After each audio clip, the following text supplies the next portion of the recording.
Hey, welcome to Keight Krafts. I'm Kate. Today I would like to share with you a fall-themed thank you card. Let's get started. To kick things off, I've gone ahead and stamped and die cut all of the images that I will be using on today's simple card. So today's stamp set is one by Hello Bluebird. I only have a couple of their stamp sets in my stash, thanks to a lovely friend, Jordy's Cards, for enabling me on getting this last year. I think it was last year. Anyway, I like this little deer. I wish I could afford more space for more Hello Bluebird because they have got some super darling images, and for me, they're right up there with Lawn Fawn as far as cuteness is concerned. Now, I don't have an extensive stamp and die set um, collection, I should say, of other companies other than Lawn Fawn, but sometimes I like to pepper in some non-Lawn Fawn videos, which it's kind of hard to do, but I was looking for something to do the other day, and I wanted to create a fall-themed card instead of a Halloween card because I've been up to my gills in Halloween stuff with all of my markets that I have coming up at the end of October and the beginning of November and going through November and into December. And yeah, I know I'm going to be getting into the Christmas stuff soon, and I'm trying my best to get into the Christmas mood a little bit earlier than I would like. So I thought I would do some deer and kind of meet myself halfway. So I've got the little deer and I've got the little squirrel and the little matching tree branch here from the Dear Friends stamp set from Hello Bluebird. And as I am checking right now, it looks like Hello Bluebird still has this stamp set. And it looks like it retail values for $23 US for the stamps and $14 US for the dies. And I believe I got these guys on sale last year when I got them, because I got this one, and I believe it was the uh, Tabitha set, the little witchy girl, and then I got the deer and the snowman that you can cut out like parts of their arms and they can hold like a little envelope. I can't remember the name of that stamp set, but I'm hoping to bust that out for Christmas cards next month. I plan on doing a bunch of Christmas videos next month leading into December, and then into the new year I will probably switch over to some winter cards. So we'll see what's what. I know a couple of you in my last video commented with you would like to see one of my top 10s, and I have yet to do a lists video on some of the stuff that I enjoy playing with, so that could be also in the works as well for next month. We'll see how much time I have, because boy is my schedule busy next week. Next month. Next week? Yeah, next week even too.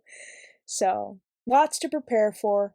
Have you guys started your shopping for holidays, for whatever holiday that you celebrate over the winter months, or in Australia and down under there in the summer months? Have you guys started your shopping? I know I haven't, and I actually just asked my sister and sister-in-law what sort of gifts the girls would like. I mean, my nephew is most likely going to get cash, and I don't have to worry about him watching these videos because he's a 16-year-old boy. And I'm thinking that my 15-year-old niece will probably just get some kind of Visa gift card to buy stuff online because, I mean, teenagers to these days, it's insane some of the toys that they actually want. I mean, I was happy with a new sketch pad and pencils for Christmas or anything of that caliber growing up, and I look at the stuff that my niece is into and it's kind of like, yeah, gadgets and gizmos these days. Yeah. They're pretty intense for some of the stuff that they can do compared to the 80s and 90s. But, being a Gen Xer, that's kind of the predicament I'm in. I'm old enough to be, you know, back home by the time the street lights are out, and then, you have the later in years where it's kind of like, I learned how to upload a video on YouTube. Yay me. Anyway, I've gone ahead and colored all of my little critters here, and I am using a Stardust jelly roll pen just to go through and add my little highlights. Instead of using the white highlight, I've gone ahead and used a couple of the different color Stardust pens that I have by Sakura. And I think these are nice for switching it up, not necessarily having the, you know, the white jelly roll highlights. This is kind of a subtle way of doing it.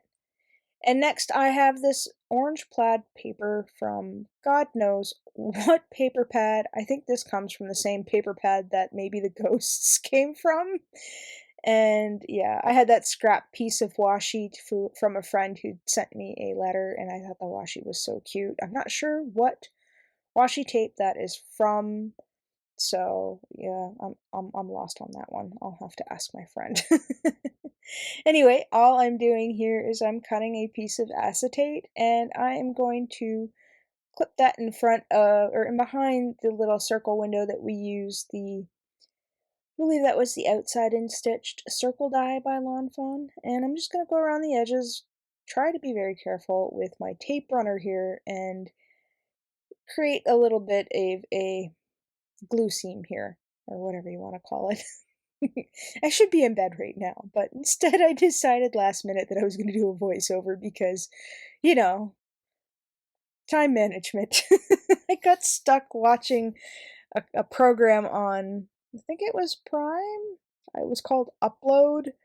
I don't know. It was kind of interesting. I'm actually rewatching it because I guess the third season came out, and yeah, I thought I would start it from the beginning since it was so long ago. But yeah, that's what I'm watching these days. What are you guys watching?